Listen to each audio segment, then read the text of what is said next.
Okay, students. Good afternoon, students. Good afternoon to everybody. So we are doing the problems is depreciation chapter, students. Depreciation chapter. This depreciation chapter is very important chapter. It is an 100% comes from final examination problems. It is an 5 marks oriented problem. So we are expecting this year 2 problems. This have an state line sorry ఇక్కడ ఇందులో మనకి స్థిర వాయిదాల పద్ధతి మరియు తగ్గుతున్న నిల్వల పద్ధతి రెండు మెథడ్స్ సంబంధించినటువంటి ప్రాబ్లమ్స్ యొక్క తరుగుదల చాప్టర్లో మనకు ఉన్నాయి బేట. సో ఇప్పుడు మనం ప్రజెంట్గా చేసినటువంటి ప్రాబ్లమ్స్ అన్నీ కూడా స్థిర వాయిదాల పద్ధతికి సంబంధించినటువంటి ప్రాబ్లమ్స్ ఏమిటా మరి. కాబట్టి ఈ స్థిర వాయిదాలకు సంబంధించిన ప్రాబ్లమ్స్ ఏవైతే ఉన్నాయో వాటి మనం 7 ప్రాబ్లమ్స్ కంప్లీట్ అయిపోయాయి. మనకు ఈరోజు 8th ప్రాబ్లం గురించి మనం ఇక్కడ చెప్పుకోబోతున్నాం బిడ్డ. సో ఫస్ట్ ఆఫ్ ఆల్ ఇక్కడ 8వ లెక్క ఏముందనేది ఒకసారి మనం క్లియర్గా చదువుదాం. ఫస్ట్ రాఘవ ఒక యంత్రాన్ని ఏప్రిల్ 1, 2017న 23,000 రూపాయలకు కొని దాని స్థాపన కోసం 2,000 రూపాయలను ఖర్చు చేశాడు. ఓకే మేడం, దాని స్థాపన కోసం ఎంత ఖర్చు చేసిండో 2,000 రూపాయలని ఖర్చు చేయడం జరిగింది ఇక్కడ. అలాగే యంత్రంపై తరుగుదలను స్థిర వాయిదాల పద్ధతిపై, ఈ వాయిదాల పద్ధతి స్థిర వాయిదాల పద్ధతిపై 10% చొప్పున ఏర్పాటు చేయాలి. అంటే తరుగుదల రేటు ఎంత తెలుస్తుంది ఇక్కడ 10% తరుగుదల రేటు. ఓకేనా బేట. అయితే 31 మార్చ్ 2020న 31 మార్చ్ 2020న యంత్రాన్ని 8,000 రూపాయలకు అమ్మడం జరిగింది. ఓకేనా, యంత్రాన్ని ఏం చేశారు బేట 8,000 రూపాయలకు అమ్మివేయడం జరిగింది. అయితే కంపెనీ ఖాతాలను ప్రతి సంవత్సరం ఎప్పుడు ముగిస్తున్నారు, మార్చి 31న ముగిస్తారని భావిస్తూ యంత్రం ఖాతాను తయారు చేయండి. అంటే ఇక్కడ మార్చి 31 అంటే మరి అకాడమిక్ ఇయర్ ఎప్పుడు స్టార్ట్ అవుతుంది మనకు ఏప్రిల్ 1కు స్టార్ట్ అవుతుంది. స్టార్ట్ అయ్యి మార్చి 31కి ముగిస్తారనమాట ఇక్కడ. కాబట్టి అందుకోసమే మార్చి 31న ముగిస్తారని చెప్పాడు. ఎందుకంటే మార్చి 31న ముగిస్తారని చెప్పాడు కదా. మనకు క్యాలెండర్ ఇయర్ ఉంటుంది, అకౌంటింగ్ అకాడమిక్ ఇయర్ ఉంటుంది, రెండు ఉంటాయి కదా. క్యాలెండర్ ఇయర్ ప్రకారం అయితేనేమో జనవరి 1 నుంచి డిసెంబర్ 31 వరకు సంవత్సరం అవుతుంది. కానీ అకౌంటింగ్ అకాడమిక్ ఇయర్ ప్రకారం అయితే ఏప్రిల్ 1 నుంచి మార్చ్ 31 వరకు 1 ఇయర్ అవుతుంది మేడం ఇక్కడ. ఓకేనా, అందుకోసం ఇక్కడ క్లియర్గా ఏం చెప్పాడు, మార్చి 31న ముగిస్తారు అని చెప్పాడు. కానీ ఇక్కడ ఎన్ని సంవత్సరాలు చేయాలని చెప్పలేదు మనకి ఇక్కడ. అంటే మనం అర్థం చేసుకోవాలి, 2017న యంత్రాన్ని కొని 2020లో అమ్మేస్తున్నట్టు. 2017లో యంత్రాన్ని కొని 2020లో అమ్ముతున్నట్టే 17, 18, 19, 20 అంటే ఎన్ని సంవత్సరాలు, 3 సంవత్సరాలు. 17 నుంచి 18, 18 నుంచి 19, 19 నుంచి 20 ఎన్ని సంవత్సరాలు అవుతుందట 3. అంటే కేవలం 3 సంవత్సరాలకి యంత్రం ఖాతాను తయారు చేయాలి. అయితే ఇందులో వచ్చినటువంటి ట్విస్ట్ ఏంటంటే ఇంత ముందుకు లెక్కలలో మనం చేసినటువంటి 7 లెక్కలలో ఏ లెక్కలో కూడా యంత్రాన్ని అమ్మలేదు. ఓకేనా, 3 సంవత్సరాలు చేయండి, 4 సంవత్సరాలు చేయండి అని చెప్తే కంటిన్యూ చేసుకుంటూ వెళ్ళిపోయాము, డిప్రిసియేషన్ క్యాలిక్యులేట్ చేసాం. కానీ ఇక్కడ ఏం జరిగింది, లెక్కలో యంత్రాన్ని అమ్మివేశాడు. సంస్థలో ఉన్నది ఒక యంత్రము, ఆ ఒక యంత్రాన్ని 3 సంవత్సరాలు వాడుకొని 3వ సంవత్సరం చివరి తేదీ నాడు యంత్రాన్ని అమ్మివేయడం జరిగింది ఇక్కడ. ఓకేనా, కాబట్టి మరి ఆ యంత్రాన్ని అమ్మినప్పుడు మనం ఏం లెక్కించాలి, యంత్రాన్ని అమ్మడం ద్వారా లాభం వచ్చిందా నష్టం వచ్చిందా లెక్కించాలి. అర్థమవుతుందా బిడ్డ, యంత్రాన్ని అమ్మడం ద్వారా లాభం లేదా నష్టాన్ని కూడా ఇక్కడ లెక్కించవలసి ఉంటుంది. ప్రతి సంవత్సరము తరుగుదలను లెక్కిస్తూ మొదటి సంవత్సరం తరుగుదలను లెక్కించాలి, 2వ సంవత్సరం తరుగుదలను లెక్కించాలి, 3వ సంవత్సరం తరుగుదలను లెక్కించి 3వ సంవత్సరంలో యంత్రాన్ని అమ్మిన తర్వాత ఆ యంత్రం అమ్మకం ద్వారా మనకు లాభం వచ్చిందా నష్టం వచ్చిందా అనేది కూడా ఇక్కడ ఖచ్చితంగా మనము లెక్కించి చూపించాలి. ఇదే మనకున్నటువంటి లెక్కలో ట్విస్ట్. ఓకేనా బిడ్డ. ఫస్ట్ యంత్రం ఖాతా యొక్క ఫార్మాట్ మనం తీసుకుందాం. ఫస్ట్ ఆఫ్ ఆల్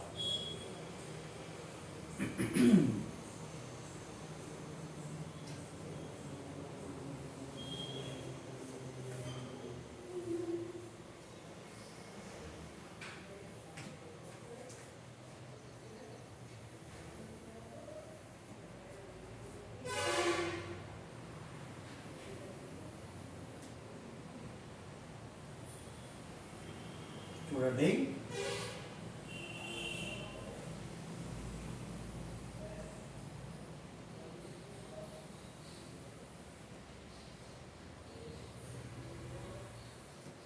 ఇది యంత్రం ఖాతా యొక్క నమూనా. కుడి చేతి వైపు క్రెడిట్, ఎడమ చేతి వైపు డెబిట్. ఇక్కడ క్లియర్గా మనము రాస్తాము. ఏమని రాస్తాము ఇక్కడ? యంత్రం ఖాతా బేట, యంత్రం ఖాతా.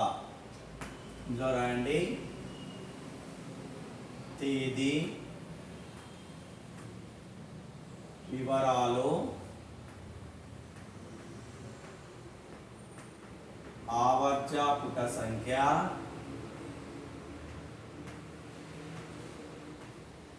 మొత్తం రూపాయలు. ఓకేనా? అలాగే వన్ సైడ్ కూడా మనం మిస్ అయిపోయినాం బేట, తేదీకి రాలేదు మనకి ఇక్కడ.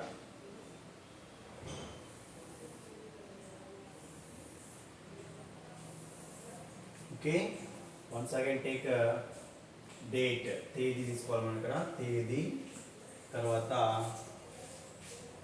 వివరాలు, అలాగే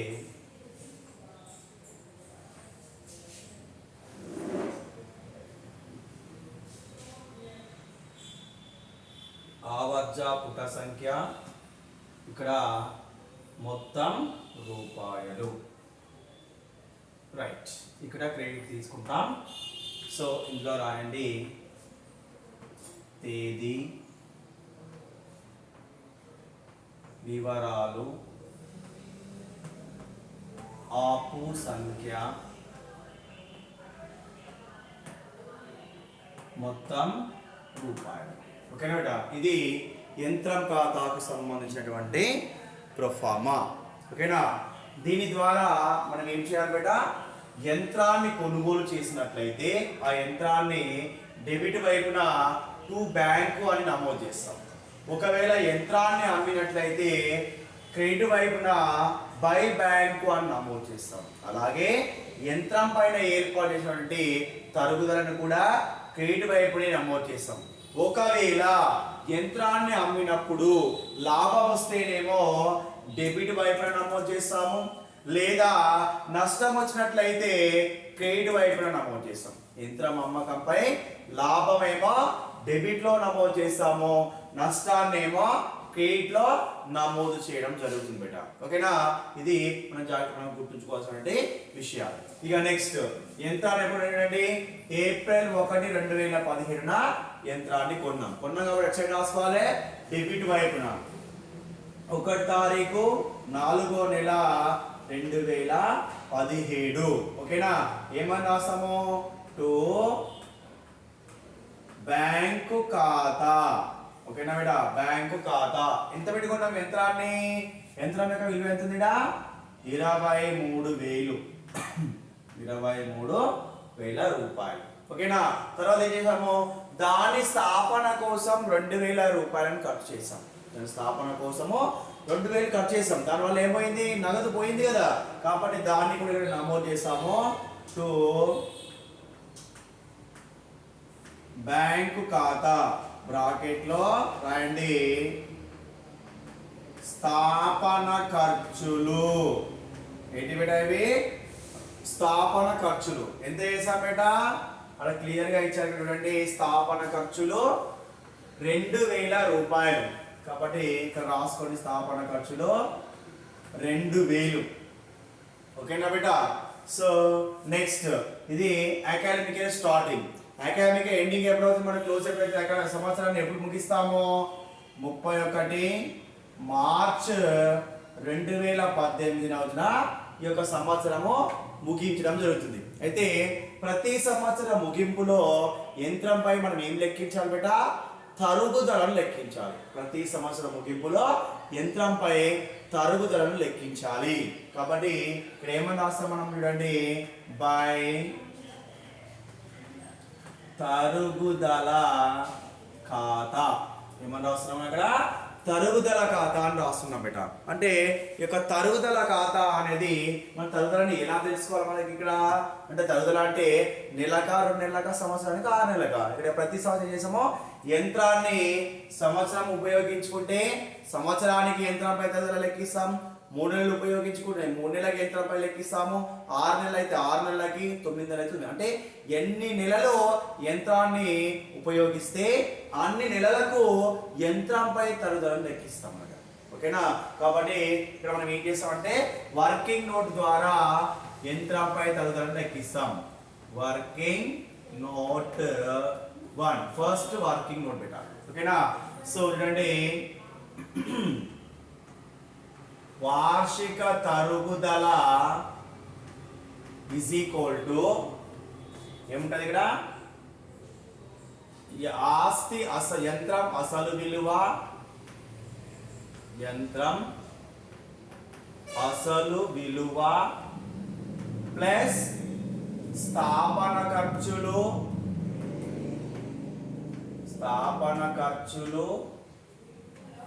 మైనస్ అవశేషపు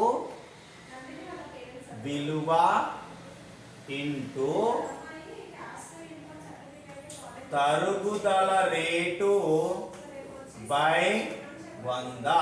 ఇది వార్షిక తరుగుదలను లెక్కించడానికి, యంత్రంపై తరుగుదలను లెక్కించడానికి మనకు ఉన్నటువంటి ఒకే ఒక ఫార్ములా. ఓకేనే? దీని విధంగా మనం మల్టిప్లై చేస్తూ యంత్రం తరుగుదలను లెక్కిద్దాం. సో యంత్రం యొక్క అసలు విలువ ఎంత ఉంది ఒకసారి చూడండి. అక్కడ యంత్రం యొక్క అసలు విలువ ఈజ్ ఈక్వల్ టు 23,000 రూపాయలు ప్లస్ స్థాపన ఖర్చులు ఎంత ఉన్నాయి కదా, స్థాపన ఖర్చులు 2,000 రూపాయలు మైనస్ అవశేషపు విలువ ఉందా, ఎక్కడ కూడా లేదు కాబట్టి 0 ఇంటూ తరుగుదల రేటు. ఎక్కడ ఉంది తరుగుదల రేటు? ఇక్కడ ఉంది చూడండి. తరుగుదల రేట్ ఎంత బేట, 10%. కాబట్టి 10 డివైడెడ్ బై 100. ఓకేనా? 10 divided by 100. So that is equal to 23,000 plus 2,000 ఎంత, 25 మైనస్ 0 25. కాబట్టి 25,000 రూపాయలు ఇంటూ 10 బై 100. 25,000 రూపాయలు ఇంటూ 10 బై 100. ఏం చేయాలి? తరుగుదలను లెక్కించాలి. ఎలా లెక్కిస్తామో ఒకసారి. యంత్రాన్ని ఎప్పుడు కొన్నాము? 1/4/2015 యంత్రాన్ని కొన్నాం. మరి ఎప్పుడు ముగిస్తున్నాం ఖాతాలని? 31/3/2018 ఖాతాను ముగిస్తాం. అంటే ఏప్రిల్ 1 నుంచి మార్చ్ 31 వరకు ఎన్ని నెలలు అవుతాయి మనకు? 12 నెలలు. అసలు చూడండి, April, May, June, July, August, September, October, November, December, జనవరి, ఫిబ్రవరి, మార్చ్ 3, 3, 6, 3, 9, 3, 12. అంటే ఎగ్జాక్ట్ 1 ఇయర్ ఉపయోగించుకున్నాం కాబట్టి డైరెక్ట్గా దీన్ని మల్టిప్లై చేయొచ్చు. ఎలా? 0కి 0 క్యాన్సల్, 0కి 0 పోతే ఎంత వస్తుంది మనకు? 2,500. అంటే యంత్రంపై తరుగుదల ఒక సంవత్సరానికి ఎంత వచ్చింది బేట మనకు? 2,500 రూపాయలు. 2,500 యంత్రంపై తరుగుదల మొదటి సంవత్సరంలో. అయితే ఖాతాలను క్లోజ్ చేయాలి. చూడండి, 23 ప్లస్ 2 ఎంత అవుతుంది బేట మనకు? 25,000 క్లోజ్. మనం ఏం లెక్కించాలి? యంత్రంపై తరుగుదలను తీసివేసిన తర్వాత ఆ సంవత్సర చివరిలో యంత్రం యొక్క విలువ ఎంత ఉందనేది మనం ఇక్కడ లెక్కిస్తాం. ఎలా లెక్కిస్తాం దాన్ని? బై తేల్చిన నిల్వ ద్వారా లెక్కిస్తాం. దీని ఫార్ములా ఏమిటో మనకు? మొత్తం డెబిట్ మైనస్ మొత్తం credit is equal to carry down. Carry down అంటే ఇంగ్లీష్ లో క్యారీ డౌన్, తెలుగులో తేల్చిన నిల్వ. అయితే డెబిట్ మొత్తం ఎంత ఉంది? 25,000 రూపాయలు మైనస్ క్రెడిట్ మొత్తం ఎంత ఉంది? 2,500. 25,000 నుంచి 2,500 తర్వాత ఎంత వస్తుందంటే మనకు? 22,500 రూపాయలు. అంటే తేల్చిన నిల్వ ఎంత వస్తుంది మనకి? 22,500. ఓకేనా? ఇప్పుడు మొత్తం చూడండి ఎంత వస్తుంది మనకి? 25,000 రూపాయలు. 22,000 ప్లస్ 2 24, 5 5 ఎంత? 10. అంటే మొత్తం ఎంత అయింది? 25,000. అంటే ఒక సంవత్సరం యొక్క సంవత్సరాన్ని మనం కంప్లీట్ చేసాం. తరుగుదల ఎంత వచ్చింది?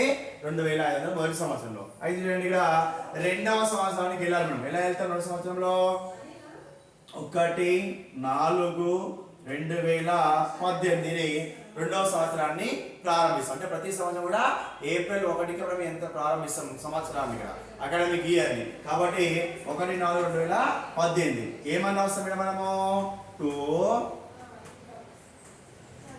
తెచ్చిన నిల్వ ఏమన్నా వస్తున్నాం బేట తెచ్చిన నిల్వ. మరి తెచ్చిన నిల్వ ఏమైనా లెక్కలో ఉంటుందా? ఉండదు. మరి ఎట్లా వస్తుంది సార్ అంటే గత సంవత్సరంలో ఉన్నటువంటి తేల్చిన నిల్వనే ఈ సంవత్సరానికి తెచ్చిన నిల్వ అవుతుంది. ఓకేనా? గత సంవత్సరంలో తేల్చిన నిల్వ ఎంత ఉంది మేడం ఇక్కడ 22,500. ఆ 22,500 రూపాయలే ఈ సంవత్సరానికి తెచ్చిన నిల్వ అవుతుంది. కాబట్టి రాసుకోండి 22,500 రూపాయలు. అంటే ఒక సంవత్సరం తర్వాత తరుగుదలను తీసేసిన తర్వాత రెండవ సంవత్సరంలో యంత్రం విలువ ఎంత అయింది 22,500. స్టార్టింగ్ లో ఎంత ఉండే 25,000 ఉండే, తర్వాత ఏమైంది తరిగిపోయింది ఇక్కడ. అంటే 1/4/2018 యంత్రాన్ని స్టార్ట్ చేస్తాం. మరి ఎప్పుడు ముగిస్తాం ఆ యంత్రాన్ని? ఎప్పుడు తరుగుదల లెక్కిస్తాం యంత్రం పైన? 31/3/2019 మనం ఏం చేయాలి? యంత్రం పైన తరుగుదలను లెక్కించాలి మేడం. ఏం చేయాలి మేడం? ఇక్కడ యంత్రం పైన తరుగుదలను లెక్కించాలి. ఎలా లెక్కిస్తాము అంటే బై తరుగుదల ఖాతా. ఏం తీసుకుంటాం ఇక్కడ? బై తరుగుదల ఖాతా. ఓకే, ఇక్కడ ఫస్ట్ వర్కింగ్ నోట్ అయిపోయింది. Next working note 2. Working note 2 ఏం తీసుకుంటాం ఇక్కడ? యంత్రం యొక్క అసలు విలువ. యంత్రం యొక్క అసలు విలువ ఎంత పెట్టడా 25,000. స్థిర వాయిదాల పద్ధతి ప్రకారం చేస్తున్నాం కాబట్టి స్టార్టింగ్ ఇయర్ లో యంత్రం విలువ ఎంత అయితే ఉంటుందో దానిపైన మాత్రమే తరుగుదలను లెక్కిస్తాం. మొదటి సంవత్సరంలో యంత్రం యొక్క మొత్తం విలువ ఎంతైతే ఉంటుందో దానిపైన మాత్రమే ప్రతి సంవత్సరం తరుగుదలను లెక్కిస్తాం. అలా లెక్కించే విధానాన్ని స్థిర వాయిదాల పద్ధతి అని అంటాం ఇక్కడ. కాబట్టి సో యంత్రం యొక్క విలువ ఎంత పెట్టాయా 25,000 రూపాయలు యంత్రం యొక్క విలువ. తరుగుదల రేట్ ఎంత ఇచ్చారు మనకు? 10/100, 10% అన్నట్టు. 10/100 అంటే చూడండి, యంత్రాన్ని 1 ఏప్రిల్ 2018 తీసుకొచ్చాము. 31/3/2019 క్లోజ్ చేస్తున్నాం. అంటే ఏప్రిల్ 1 నుంచి మార్చ్ 31 వరకు 12 నెలలు అవుతాయి ఇక్కడ. కాబట్టి యంత్రాన్ని ఒక సంవత్సరం పూర్తిగా మనం ఉపయోగించుకున్నాం కాబట్టి సంవత్సరానికి యంత్రంపై తరుగుదలని లెక్కించాలి ఇక్కడ. సో కాబట్టి 1 ఇయర్ యంత్రాన్ని ఉపయోగించుకున్నప్పుడు డైరెక్ట్ గా మనము మల్టిప్లికేషన్ చేయొచ్చు. ఎలా? 0కి 0 క్యాన్సల్, 0కి 0 క్యాన్సల్. దట్ ఈస్ ఈక్వల్ ఎంత వస్తుంది? 2,500. అంటే రెండవ సంవత్సరంలో యంత్రంపై తరుగుదల ఎంత వస్తుంది మనకు? 2,500 రూపాయలు. సో ఇక్కడ చూపించిన తరుగుదలకి ఎదురుగా 2,500 రూపాయలు. ఓకేనా? నౌ ఇక్కడ అకౌంట్స్ క్లోజ్ చేద్దాం మనం. 22,500 రూపాయలు పెట్టాలి. ఓకేనా? అయితే ముగించాలి కదా. ఎలా ముగిస్తాం మనము? బై తేల్చిన నిల్వ. ఎలా చేస్తాం బేట? తేల్చిన నిల్వ. ఎట్లా వస్తుంది మనకి తేల్చిన నిల్వ? డెబిట్ మొత్తం విలువలో నుంచి క్రెడిట్ మొత్తం విలువను తీసేస్తే క్యారీ డౌన్ లేదా తేల్చిన నిల్వ మనకు వస్తుంది. డెబిట్ మొత్తం విలువ అంటే ఎంత బేట? 22,500. క్రెడిట్ మొత్తం విలువ అంటే ఎంత? 2,500. కాబట్టి చూడండి 22,500 మైనస్ 2,500 ఇస్ ఈక్వల్ ఎంత వస్తుంది బేట? 20,000 రూపాయలు. అంటే యంత్రం యొక్క విలువ ఎంత ఉంది ఇక్కడ? 20,000. కాబట్టి తేల్చిన నిల్వకి ఎదురుగా 20,000 రూపాయలు రాసుకుంటున్నాము. మొత్తం టోటల్ చేసి ఎంత ఉంటుంది మనకి? అది 22,500 రూపాయలను చూపిస్తుంది మనకి. ఓకేనా? సో మొదటి సంవత్సరం అయిపోయింది మనకు, రెండవ సంవత్సరం కూడా అయిపోయింది. నెక్స్ట్ ఇప్పుడు ఏం చేయాలి మనం ఇక్కడ? మూడవ సంవత్సరానికి వెళ్ళాలి. ఇక్కడ మూడవ సంవత్సరంలో ఏ విధంగా లెక్కిస్తాం మనము చూసినట్లయితే ఆల్రెడీ వర్కింగ్ నోట్ 1 అయిపోయింది మనకి. ఇక్కడ వర్కింగ్ నోట్ 2 కూడా అయిపోయింది. అంటే ఫస్ట్ సంవత్సరానికి వర్కింగ్ నోట్ 1, సెకండ్ సంవత్సరానికి వర్కింగ్ నోట్ 2. ఇక్కడ we are going to third year. Next 1 4/2019 ఏం చేస్తున్నాము 1/4/2019 ఏమని రాస్తాం మరి మనము టు తెచ్చిన నిల్వ. ఎక్కడి నుంచి తెస్తాం నిల్వని? గత సంవత్సరం ముగింపులో నుంచి తీసుకొచ్చిన నిల్వ ఏదైతే ఉంటుందో దాన్ని తెచ్చిన నిల్వ అంటాం. మరి గత సంవత్సరం ముగింపులో తెచ్చిన నిల్వ ఎంత ఉంది మేడం మనకి? ఇక్కడ 20,000 రూపాయలు.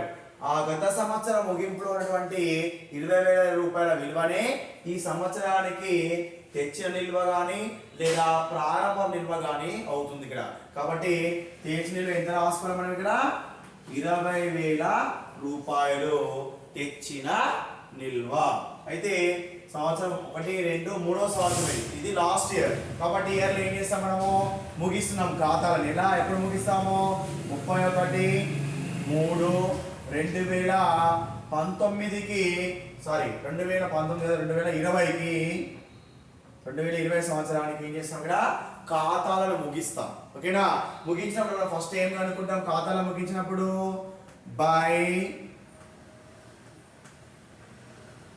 తరుగుదల ఖాతా. అంటే ఖాతాను ముగించిన వెంటనే యంత్రం పైన తరుగుదలను లెక్కిస్తాం. ఖాతాలను ముగించిన వెంటనే యంత్రం పైన తరుగుదలను ఇక్కడ లెక్కించవలసి ఉంటుంది ఇక్కడ. కాబట్టి వర్కింగ్ నోట్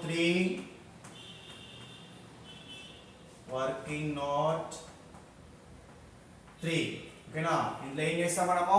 యంత్రం యొక్క అసలు విలువ. ఎక్కడుంటే యంత్రం యొక్క అసలు విలువ ప్రారంభంలోది మాత్రమే తీసుకుంటాం మనం ఇక్కడ.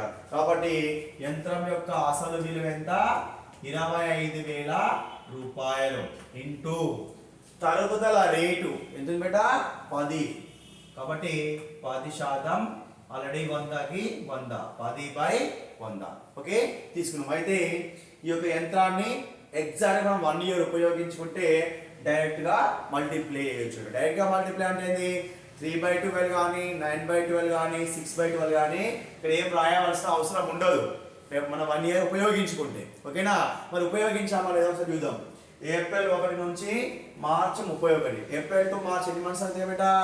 12 మంత్స్. అంటే యంత్రాన్ని మనం ఎన్ని నెలలు ఉపయోగించుకున్నామో 12 నెలలు కరెక్ట్గా యంత్రాన్ని ఉపయోగించుకోవడం జరిగింది కదా. కాబట్టి ఏం చేస్తాం ఇక్కడ? డైరెక్ట్ మల్టిప్లికేషన్ చేస్తాం. 0 to 0 cancel and 0 to 0 cancel. అంటే ఎంత మిగిలింది మేడం మనకి ఇక్కడ? 2,500. అంటే 3వ సంవత్సరంలో యంత్రంపై తరుగుదల ఎంత వచ్చింది మనకి ఇక్కడ? 2,500 రూపాయలు 3వ సంవత్సరంలో యంత్రంపై తరుగుదల మనకు రావడం జరిగింది. అయితే ఈ 2019వ సంవత్సరంలో చివరన అంటే 31 మార్చి 2020న మనం ఏం చేసాం అంటే ఇక్కడ ఒకసారి 31 మార్చి 2020న యంత్రాన్ని 8,000 రూపాయలకు అమ్మడం జరిగింది. అంటే మన సంస్థలో ఉన్నటువంటి యంత్రాలన్నీ కేవలం ఒకటే యంత్రం. ఆ ఒక యంత్రాన్ని ఏం చేస్తాం మనము? ఈ సంవత్సరం చివరిలో అనగా 31/3/2020 తారీఖున ఆ యంత్రాన్ని 8,000 రూపాయలకి అమ్మి వేయడం జరిగింది. అంటే మరి సంస్థలో ఇంకేమైనా యంత్రాలు ఉన్నాయా? ఏమీ లేవు. సంస్థలో ఉన్నది కేవలం ఒకే యంత్రము. ఆ ఒకే యంత్రాన్ని 3 సంవత్సరాలు వాడుకొని చివరి రోజున అమ్మి వేయడం జరిగింది ఇక్కడ. ఓకేనా? అంటే ఇక్కడ యంత్రాన్ని అమ్మినప్పుడు మనం ఏం చేస్తున్నాము? డెబిట్ వైపున టు బ్యాంకు ఖాతా అని తీసుకున్నాం. ఎందుకు? యంత్రం వచ్చింది కాబట్టి డెబిట్. వాటర్ అంటే సంస్థలోకి వచ్చే ఆస్తిని డెబిట్ చేస్తాం. మరి యంత్రాన్ని అమ్మితే ఏమవుతుంది? సంస్థ నుంచి ఆస్తి పోతుంది. కాబట్టి యంత్రాన్ని అమ్మినప్పుడు ఎక్కడ రాయాలి? మరి క్రెడిట్ లో చూపించాలి. అంతేనా? యంత్రాన్ని అమ్మినప్పుడు ఎక్కడ చూపించాలి బిడ్డ? క్రెడిట్ లో. ఎలా చూపిస్తాం మరి? బై బ్యాంకు ఖాతా. ఓకేనా? ఇక్కడ బ్రాకెట్ రాయండి. యంత్రం అమ్మకం. ఓకేనా? యంత్రాన్ని అమ్మినాం కాబట్టి బై బ్యాంకు ఖాతా అని రాస్తున్నాం మేడం. మనం ఇక్కడ యంత్రాన్ని ఎంతకు అమ్మాం మరి?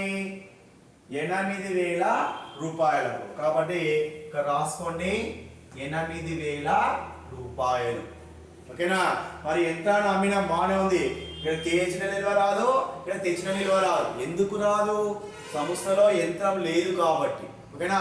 మరి యంత్రాన్ని అమ్మినప్పుడు ఆల్రెడీ ఇంతకుముందే మీకు చెప్పాను, యంత్రాన్ని అమ్మినట్లయితే ఆ యంత్రం అమ్మకం ద్వారా లాభం వచ్చిందా లేదా నష్టం వచ్చిందా అనేది మనము ఖచ్చితంగా లెక్కించవలసి ఉంటుంది. కాబట్టి మనం ఏం చేయాలి, యంత్రాన్ని అమ్మినాం కాబట్టి వర్కింగ్ నోట్ 4 ద్వారా యంత్రం అమ్మకంపై లాభం లేదా నష్టాన్ని లెక్కించాలి బేట. ఓకేనా. చూడండి, వర్కింగ్ నోట్ 4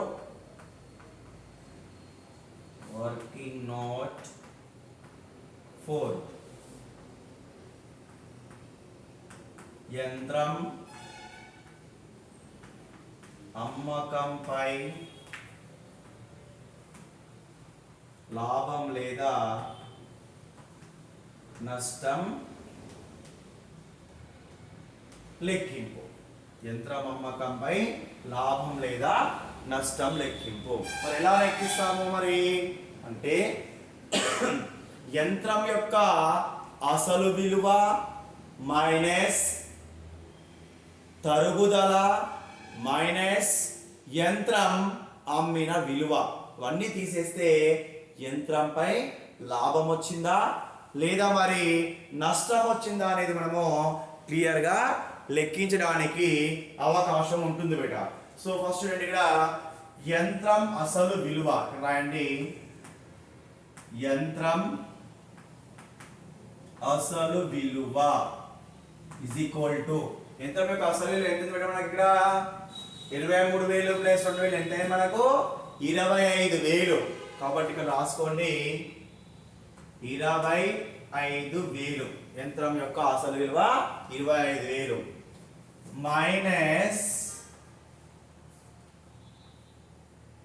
మైనస్ యంత్రంపై తరుగుదల, యంత్రంపై తరుగుదల ఈజ్ ఈక్వల్, యంత్రంపై తరుగుదల లెక్కించాలిగా. చూడండి, మొదటి సంవత్సరంలో 2,500, రెండవ సంవత్సరంలో 2,500, మూడవ సంవత్సరంలో కూడా 2,500. అంటే ఓవరాల్ ఏంటంటే చూద్దాం ఒకసారి. చూడండి, ఇక్కడ 2,500 plus 2,500 plus 2,500 that is equal ఎంత అవుతుంది బేట? 2 4 6 7 7,500 రూపాయలు యంత్రంపై తరుగుదల అవుతుంది బేట. కాబట్టి ఇక్కడ మైనస్ అంటే తీసేయాలి కదా. కాబట్టి 7,500, 25,000 నుంచి 7,500 తీసేస్తున్నాం తరుగుదలలో. 3 సంవత్సరాల తరుగుదలలో 0 0 దశకం 10, 10 నుంచి 5 పోతే 5 దశకం 10, 14 నుంచి 7 పోతే 7 ఎంత ఉంది 1. అంటే తరుగుదలను తీసివేయగా యంత్రం యొక్క విలువ ఎంత మిగిలింది పెట్టమనగా 17,500 రూపాయలు యంత్రం యొక్క విలువ మిగిలింది. అయితే ఈ 17,500 రూపాయల విలువ కలిగినటువంటి యంత్రాన్ని ఎంత కమ్మిండు? 8,000 రూపాయలకు అమ్మిండు. మరి అది తీసేయాలి కదా. కాబట్టి మైనస్ యంత్రం అమ్మిన విలువ ఇజ్ ఈక్వల్ టు, యంత్రం అమ్మిన విలువ ఇజ్ ఈక్వల్ టు ఎంత ఉందిగా 8,000. లెటర్స్ 8,000 రూపాయలు తీసేస్తున్నాం. 0 0 5 17లోంచి 8 పోతే 9 అంటే ఎంత వచ్చింది బేట? 9,500. ఏంటిది అది? నష్టం. ఏంటిది ఇది? నష్టం. ఓకేనా. యంత్రం అమ్మకంపై మనకు వచ్చినటువంటిది ఏంటిది బేట? నష్టం వచ్చింది. ఆ నష్టాన్ని ఎక్కడ చూపిస్తాం మరి? క్రెడిట్ వైపున చూపిస్తాం. లాభం వస్తేనేమో డెబిట్ వైపున లెక్కించడం జరుగుతుంది, మరి నష్టం వస్తేనేమో క్రెడిట్ వైపున చూపించడం జరుగుతుంది ఇక్కడ. కాబట్టి రాయండి బై లాభ నష్టాల ఖాతా. ఓకేనా. ఎంత వచ్చింది మనకి లాభ నష్టాల ఖాతా? 9,500. బ్రాకెట్లో నష్టం అని రాసుకొని బేట, ఈజీగా అర్థమవుతుంది. నష్టం ఎంత వచ్చింది? 9,500. ఓకేనా. సో ప్రారంభంలో యంత్రం విలువ ఎంత ఒకసారి 20,000 రూపాయలు. ముగింపులో కూడా అంతే రావాలి కదా. ఇప్పుడు చూడండి ఒకసారి 0 0 5 5 10 9 1 10 18 2 20 20,000. డెబిట్ వైపు 20,000, క్రెడిట్ వైపు కూడా 20,000. అంటే ఇక్కడ మనము తేల్చిన నిల్వ కానీ తెచ్చిన నిల్వ కానీ తీసుకోవడం జరగట్లేదు. ఎందుకయ్యా అంటే ఇక్కడ యంత్రం సంస్థలో ఉన్నప్పుడు మాత్రమే తేల్చిన నిల్వలు కానివ్వండి లేదా తెచ్చిన నిల్వలు కానివ్వండి వస్తాయి. మరి సంస్థలో యంత్రాన్ని అమ్మివేసినప్పుడు యంత్రమే లేదు కాబట్టి తేల్చిన నిల్వ కానివ్వండి తెచ్చిన నిల్వలు కానివ్వండి ఇక్కడ రావు. కాబట్టి అందుకే మనకు 3వ సంవత్సరంలో తేల్చిన నిల్వ కానివ్వండి తెచ్చిన నిల్వ కానివ్వండి ఇక్కడ మనం చూపించలేదు. ఇక తేల్చిన నిల్వ వచ్చిందా ఇక్కడ 3వ సంవత్సరంలో రాలేదు. ఎందుకు? యంత్రాన్ని అమ్మినాం. తేల్చిన నిల్వ పేసిన యంత్రం బ్యాంక్ ఖాతా రాసాం. ఎందుకు? యంత్రాన్ని అమ్మడం జరిగింది కాబట్టి. ఓకేనా? యంత్రాన్ని అమ్మినాము, అలాగే నష్టం వచ్చింది, అందుకోసం మనకు తేల్చిన నిల్వ రాలేదు. ఇంత ముందు ఉన్నటువంటి ప్రాబ్లమ్స్ కంటే ఈ ప్రాబ్లము కొంచెం డిఫరెంట్ ప్రాబ్లం. ఇక్కడ ఉన్నటువంటి ప్రాబ్లం డిఫరెంట్ ఏంటంటే మిగతా మనం చేసినటువంటి లెక్కలలో యంత్రాన్ని అమ్మలేదు, కానీ ఈ యొక్క లెక్కలో యంత్రాన్ని అమ్మడం జరిగింది ఇక్కడ. ఓకేనా? యంత్రాన్ని అమ్మినప్పుడు ఏ విధంగా తదితర ఖాతాను తయారు చేయాలి, యంత్రాన్ని అమ్మకం ముందు ఏ విధంగా యంత్రం ఖాతాను తయారు చేయాలనేది మనకి క్లియర్గా తెలిసిపోయింది మనకి. ఓకేనా? కాబట్టి ఇంతకుముందు చేసిన లెక్కలన్నీ కూడా యంత్రము అమ్మకున్నటువంటి లెక్కలు.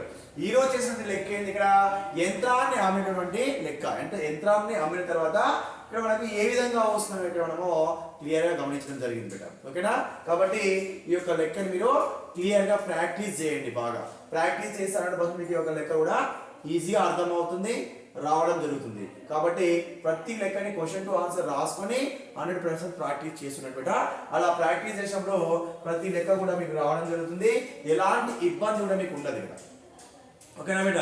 కాబట్టి ఈ విషయాన్ని విద్యార్థులందరూ గుర్తుపెట్టుకొని ప్రతి ప్రాబ్లమ్ని ప్రాక్టీస్ చేస్తూ ఉండండి బిడ్డ. ఓకేనా? సో మనం నెక్స్ట్ క్లాస్లో ఇంకొక ప్రాబ్లంతోని కలుసుకుందాం బిడ్డ. ఓకే, థ్యాంక్ యూ బిడ్డ, థ్యాంక్ యూ సో మచ్.